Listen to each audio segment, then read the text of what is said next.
Prophétesse du Nord, le mystère des Volva. Dans les brumes du temps, au cœur des terres nordiques, des femmes puissantes se tenaient à la frontière du visible et de l'invisible. Elles étaient respectées, craintes et recherchées pour leur sagesse. Elles étaient les Volva.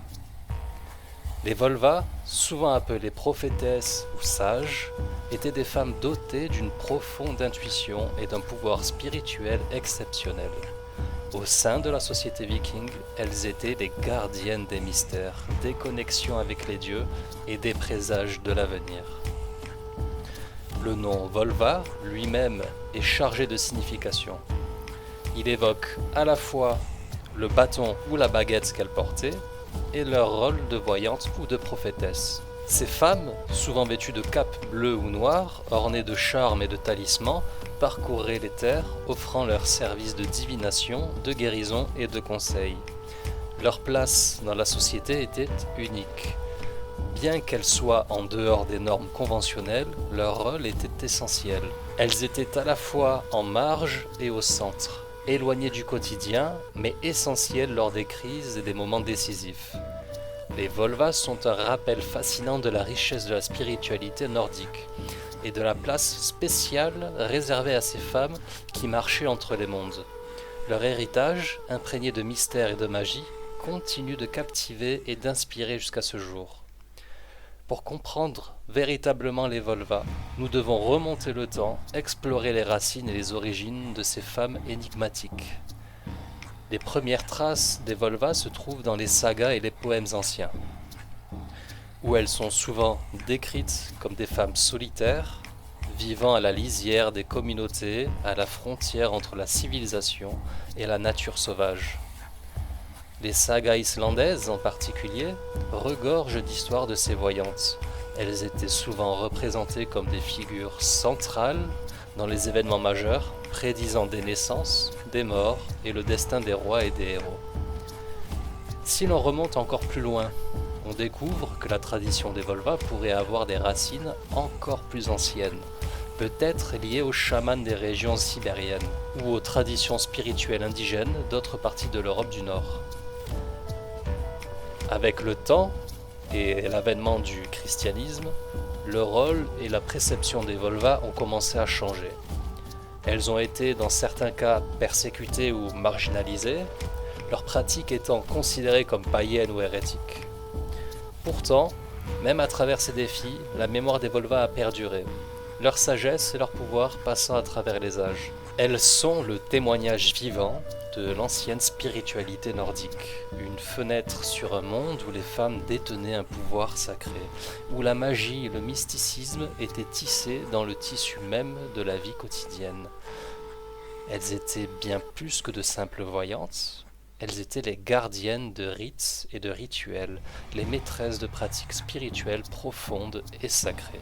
Centrale à leur pratique étaient leurs séances, des cérémonies où elles entrent en transe pour se connecter avec le monde des esprits.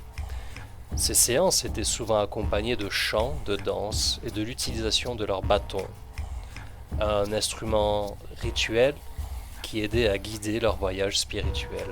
Les Volva utilisaient également divers talismans et amulettes. Ces objets étaient chargés de pouvoir et de signification, souvent façonnés à partir d'os, de pierres ou de métaux précieux.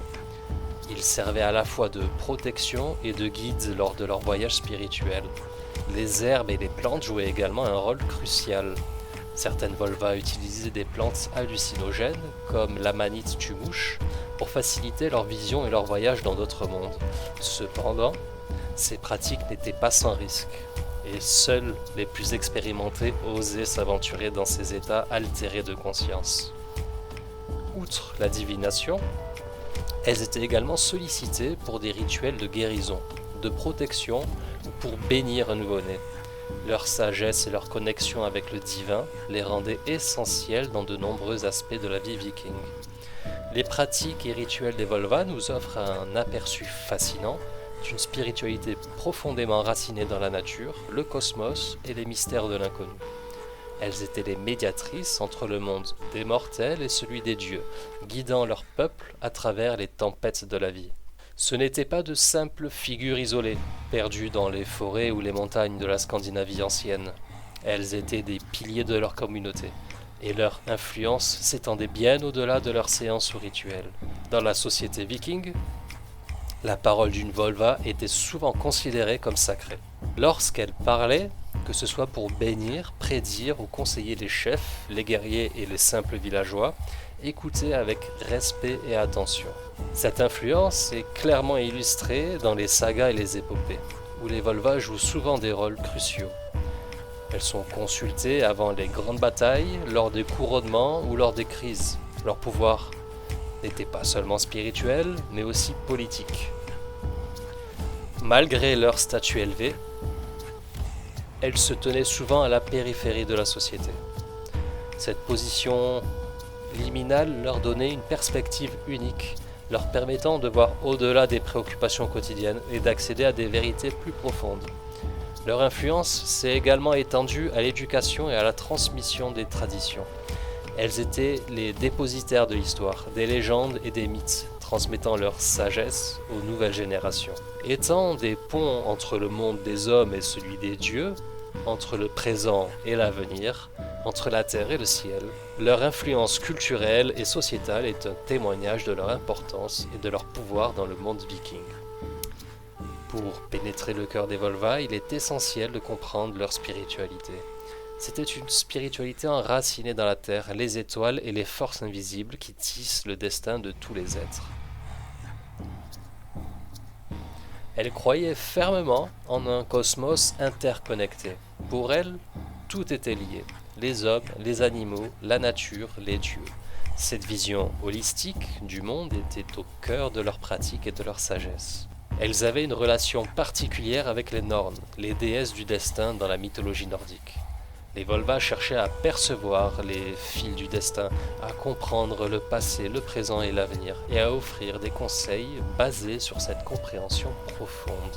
La nature jouait également un rôle essentiel dans leur spiritualité. Les arbres, les rivières, les montagnes n'étaient pas de simples éléments du paysage, mais des êtres vivants avec lesquels elles communiquaient et collaboraient. Les rituels de la lune et des cycles saisonniers étaient essentiels pour les Volva. Elles voyaient dans ces cycles les rythmes naturels de la vie, de la mort et de la renaissance, et cherchaient à s'harmoniser avec ces forces. Ceci est une tapisserie riche et complexe, tissée de respect pour la nature, de connexion avec le divin et d'une compréhension profonde des mystères de l'existence. C'est une vision du monde qui, bien que vieille de plusieurs siècles, résonne encore profondément aujourd'hui. Les échos des Volva résonnent à travers les âges, non seulement à travers leurs vestiges archéologiques ou leurs contes populaires, mais aussi vivement dans la littérature et la mythologie nordique. Les Eddas, ces collections précieuses de poèmes et de mythes, regorgent de récits mettant en scène ces prophétesses. L'un des plus célèbres est le récit de la Volva qui prédit le Ragnarok, la fin du monde. Ce poème révèle non seulement la puissance des Volva à voir l'avenir, mais aussi le respect profond qu'on leur accordait. Après tout, c'est à une Volva que revient la tâche de narrer la fin des dieux et de l'avènement d'un nouveau monde. Les sagas islandaises, ces récits épiques de héros, de voyages et de quêtes, font également souvent référence aux Volva. Elles y sont représentées tantôt comme des conseillères sages, tantôt comme des figures ambiguës, oscillant entre bien et mal. Par-delà la littérature, elles ont également influencé la mythologie. Elles étaient souvent considérées comme des intermédiaires entre les dieux et les mortels, détenant des connaissances secrètes que même les divinités les plus puissantes cherchaient à connaître. Que ce soit à travers des poèmes, des sagas ou des mythes, elles ont laissé une empreinte indélébile dans la culture nordique. Leur héritage littéraire et mythologique est un testament de leur importance et de leur influence dans le monde viking. Alors que les siècles ont passé et que le monde s'est transformé de mille façons, l'écho des Volva n'a jamais vraiment disparu. Leur héritage continue d'influencer l'art moderne, touchant à la fois la spiritualité, la culture et l'art. Dans la spiritualité moderne, beaucoup cherchent à renouer avec les anciennes traditions, y compris celles des Volva. Des groupes et des individus à travers le monde étudient leurs pratiques, cherchant à intégrer leur sagesse dans les rituels et les croyances contemporaines. Les Volva ont également inspiré la littérature, le cinéma et la musique d'aujourd'hui. Des romans aux films en passant par les chansons, leur mystique et leur pouvoir sont célébrés et réimaginés pour un public moderne. Plus que tout, à une époque où la technologie domine et où les liens avec la nature peuvent sembler distants, elle rappelle l'importance de se connecter avec la terre, le ciel et les forces invisibles qui nous entourent. Leur héritage est un rappel puissant que, même dans le tumulte de la vie moderne, il existe des vérités anciennes, des connexions profondes et des mystères qui attendent d'être redécouverts. Les Volva, bien que figés dans le temps, continuent d'inspirer, de guider et d'éclairer le chemin pour ceux qui cherchent.